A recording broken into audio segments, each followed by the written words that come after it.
Well, hello guys, this is Rusty Glovebox here, and I tell you what we've got started on today is rainwater harvesting or rainwater collection. And I ran across a good deal on a poly tank. The only thing was it was a chiller tank, and it had about a mile of poly tubing coiled up inside of it. So my first job was to get all that tubing out. That took a period of several days. I had to prep the tank to put a bung fitting in it so I could get the water out. This is about a 2,000 gallon tank, so it was worth the effort to get it done. So anyway, I'm pretty excited, got it all ready and set up, and I've got to get it moved closer to the shop, get my rain gutter system all set up. I got a lot of the parts already collected for that. So anyway, let's go outside and let's check the progress.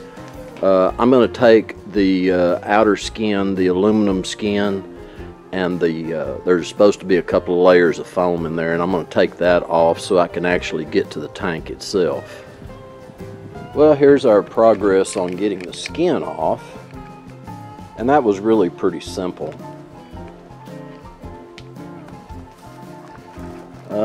This lid, I don't know, it had a dozen or more screws, and so I got the screws off the top of the lid there.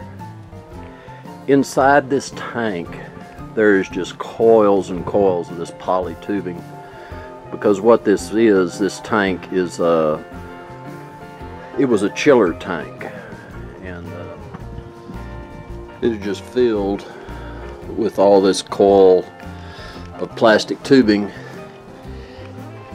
and I was going to try to just pull all this out with the tank standing up, but I give up on that. I'm going to have to lay this tank over on its side, and then I can use my little tractor to drag this stuff out.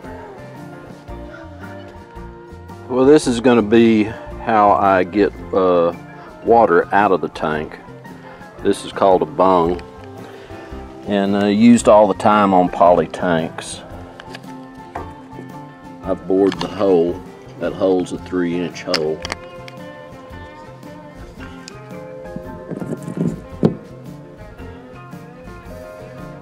And it'll fit in there similar to that. I think what I'm going to do is I'm going to put this piece on the inside of the tank once I get all that tubing out of there. This right here, this looks like a spaghetti factory blew up. I tell you what, I'm going to have quite a bit of time cutting this stuff up just so I can haul it off. That is a lot of tubing. Well, it took me most of the morning to get all that tubing chopped up and put on the trailer. And I did every bit of it with this set of tools right here. What I did is each coil had 36 coils up and down, and I had to cut it twice on each side. Well, I was going to show you, we got that bung fitting in there, and it's going to work out alright. But I'll tell you what, I'm going to swing you around and let you take a look at this. There's all the tubing. That's a lot of tubing, and I had no idea there was that much in there. That's an 18-foot long trailer. That's not just a 16-foot. So that's quite a bit on there. Well, I had gotten this coil out, and just wanted to see how much water's in here. I had, looks like we got 2 or 3 inches, and that's about what rain we got. So I'm sure with a little calculating I could figure out how much water that is. But that's still a couple of inches below that bung fitting that I put in.